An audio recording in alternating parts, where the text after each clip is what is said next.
Nah, hari ini kita akan membuka kitab Mazmur Fatsal 34 ayatnya yang ke-9. Ya, Mazmur Fatsal yang ke-34 ayatnya yang ke-9. Kalau Bapak Ibu buka HP ayat yang ke-8, ya, berbeda nomor di ayat itu. Oke, ya. Bukan. Ya, ini. Oke, mari kita baca di depan ya. Sama-sama 3, 4. Kecaplah dan lihatlah betapa baiknya Tuhan itu. Berbahagialah orang yang berlindung padanya. Sekali lagi, kecaplah dan lihatlah betapa baiknya Tuhan itu. Berbahagialah orang yang berlindung padanya. Yang menjadi pertanyaan saudara, mengapa Tuhan Allah disebut baik? Ayo, siapa yang bisa jawab? Kalau ada yang bisa jawab, dikasih permen kopiku. Ayo, kenapa Tuhan itu kok disebut baik? Kemurahannya besar. Yang lain? Maha pengampun. Ada lagi? Ya, macam-macam ya. Apa Ci Anen? Maha pengasih, kata Cik Boing. Jawaban yang paling tepat, kenapa Tuhan itu disebut baik? Karena Tuhan gak bisa berbuat jahat. Bener gak? Karena Tuhan gak bisa berbuat jahat, maka dia disebut baik. Kenapa setan disebut tidak baik? Karena setan tidak bisa berbuat baik. Gampang enggak? Ya. Nah, jadi kita ingat aja. Kalau kita ingat Tuhan adalah baik.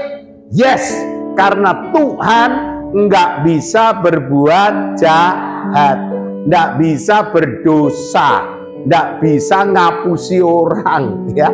Tuhan itu enggak bisa. Ya memang karakternya, pribadinya baik.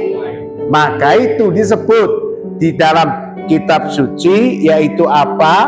Kecaplah dan lihatlah betapa baiknya Tuhan. Nah, sekarang kita berpikir, kecap. Kecap itu apa artinya kecap? Cicip. Ya, betul ya. Kalau saya mau tahu Syufung ini adalah tukang masak yang paling bagus, ya toh, bukan kata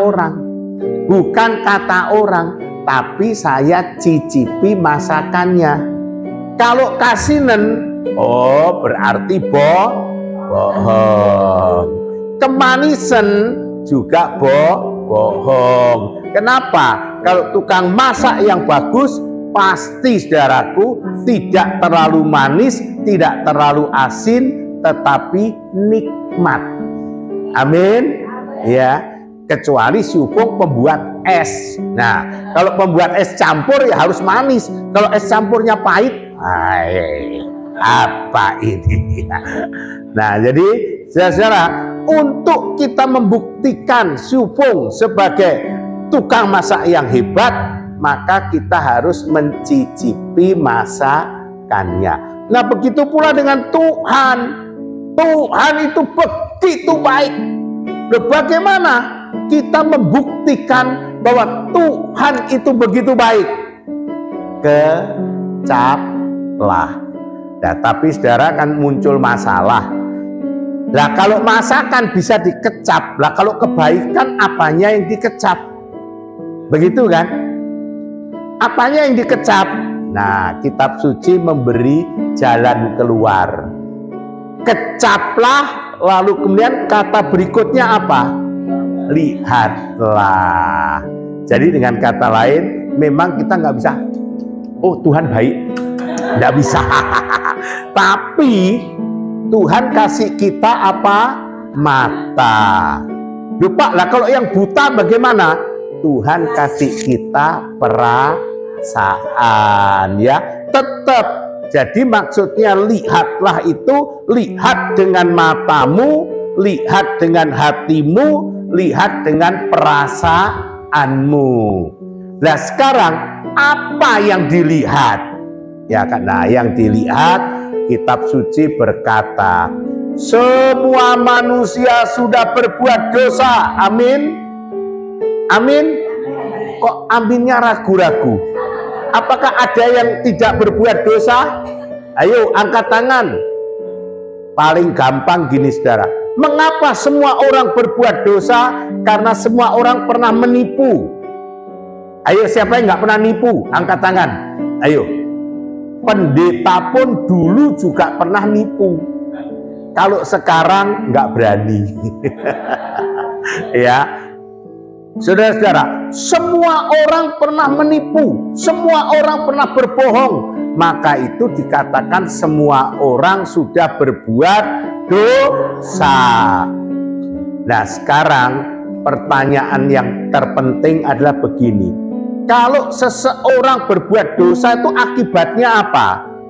Maka kita harus pahami, berbuat dosa itu artinya melanggar hukum Tuhan. Kalau manusia melanggar hukum Tuhan, ditangkap sama Tuhan, ditanya siapa suruh kamu melanggar, nggak bisa jawab.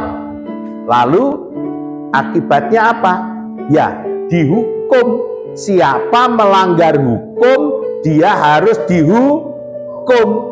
Sama seperti kalau saudara, ya, saudara katakanlah ngutil, tahu ngutil? Tahu ya, ngutil tahu ya, mengambil barang di supermarket tapi tidak mau bayar. Itu namanya ngutil, ya. Tapi kutil tahu? Kutil itu apa? Kutil itu apa? Itu daging kecil yang tumbuh di tubuh kita. Itu kutil. Kalau ngintil tahu? Kalau ngintil itu mengikuti orang itu bahasa Jawa ya, ngintil ya. Jadi saudara-saudara, ketika kita mencuri atau mengambil barang orang lain, ditangkap sama polisi, langsung diapain saudara? Dihakimi. Karena siapa yang suruh kamu mencuri?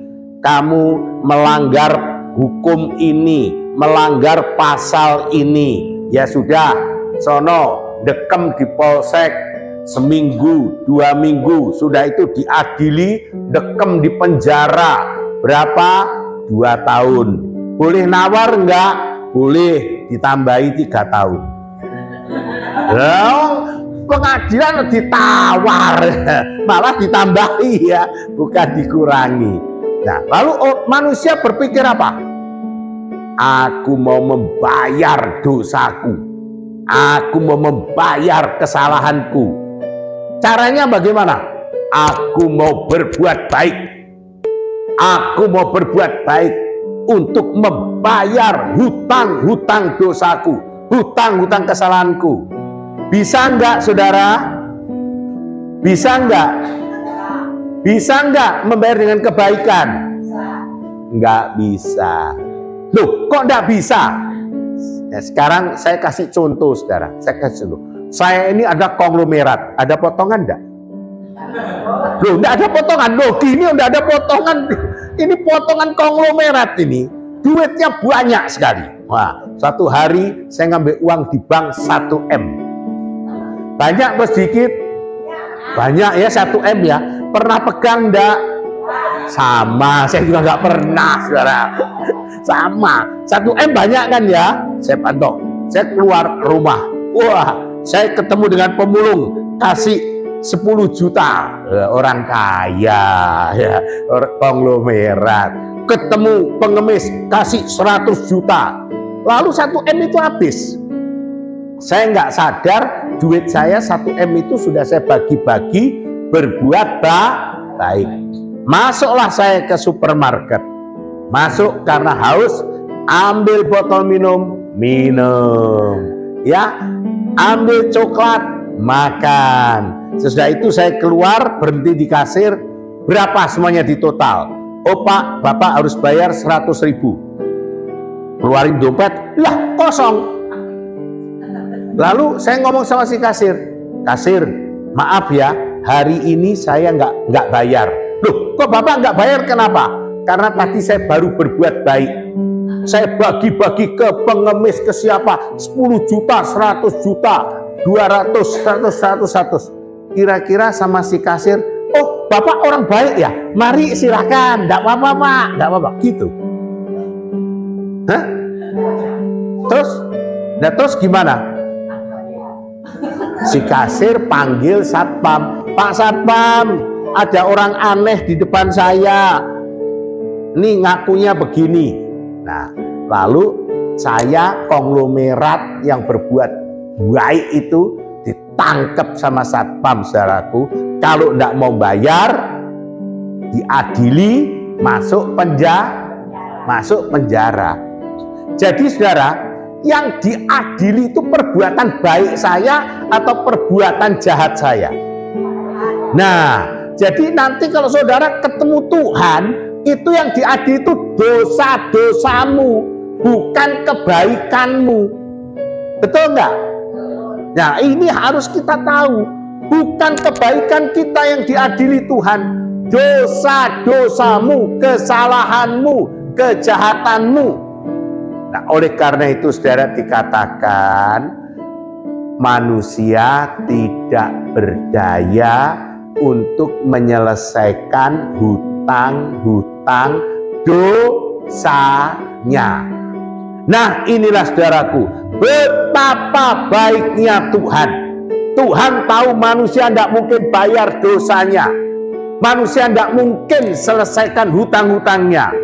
Maka Tuhan Allah jadi manusia di dalam diri Yesus Kristus. Nah, di dalam keadaannya sebagai manusia, Tuhan Allah menanggung dosa-dosa kita.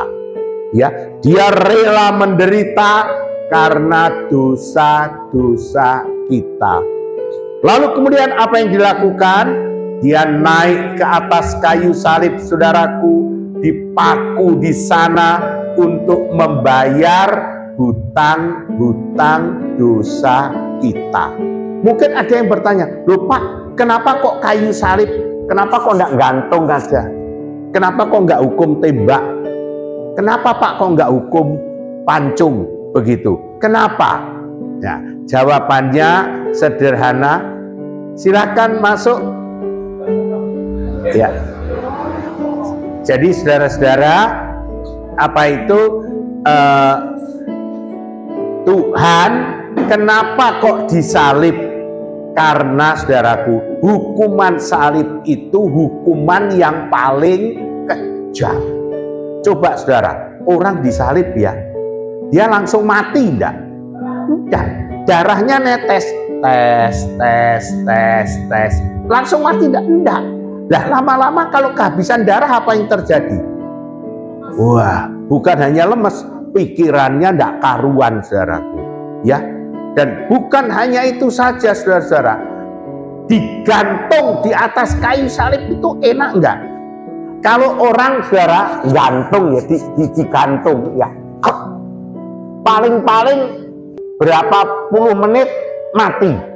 Ya, katakanlah ya, yang kuat di 15 menit lah ya, mati. Mati. Ini digantung sampai berhari-hari nggak mati. Nah, Tuhan digantung saudaraku selama 3 jam. Bukan 3 jam, dari pagi sampai jam 3 digantung di sana saudaraku, lalu mati. Nah, ini karena hukuman yang paling kejam. Nah, hukuman yang paling kejam ini untuk menggambarkan apa? Untuk menggambarkan betapa dahsyatnya dosa manusia. Tuhan digantung, sesudah itu dia dikatakan mati, dikuburkan, tetapi pada hari yang ketiga dia bangkit dari kematian untuk memberitahu apa? Aku adalah Tuhan. Kuburan tidak bisa mengikat aku. Kuburan tidak bisa menahan aku. Aku bangkit dan aku memberitahu kepada kalian semua. Aku adalah Tuhan yang menjadi manusia. Aku sudah tebus dosamu. Aku sudah bayar dosamu. Sekarang siapa yang mau percaya kepada aku, kata Tuhan Yesus, dosanya diampuni, diberi hidup yang kekal, dan diberi status baru, yaitu sebagai apa? Anak-anak Allah. Supaya apa, saudaraku? Oh, ini penting, supaya nanti kalau kita meninggal dunia, kita ngadep kepada Tuhan, maka Tuhan Yesus berkata, oh betul, Syufung ini anakku, mari nikmati kebahagiaan bersama bapakmu. Tapi dilihat, Pak Tan, kamu bukan anakku. Kenapa? Kamu tidak percaya aku. Sono tempatmu bersama dengan siapa? Bersama siapa? Setan iblis. Nah, dihukum karena kan yang dihakimi dosanya. Oleh karena itu, saudara-saudara, di sini dikatakan kecaplah dan lihatlah. Maksudnya apa?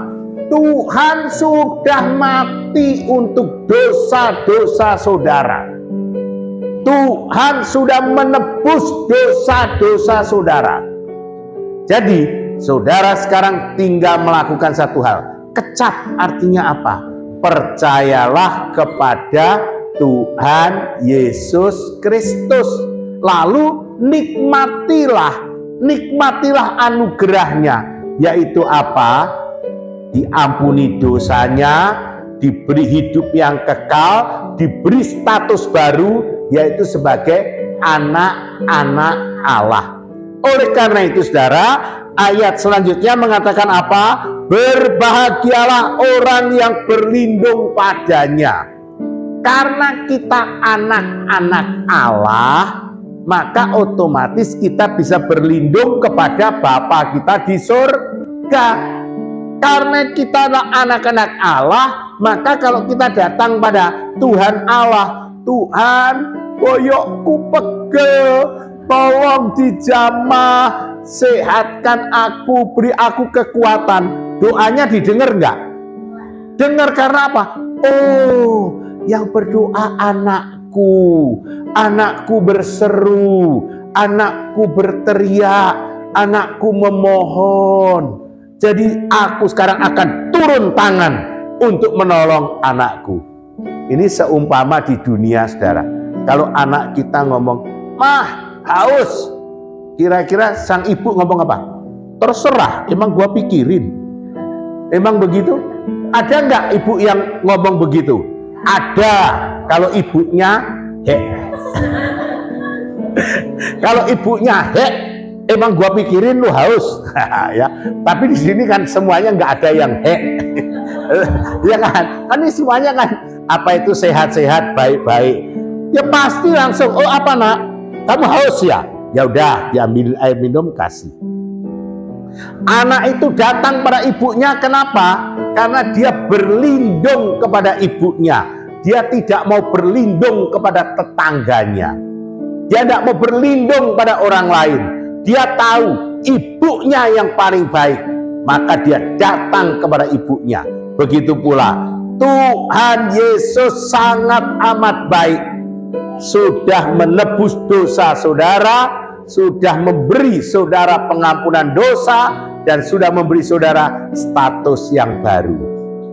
Oleh karena itulah ada satu sobatku, namanya siapa? Yesus.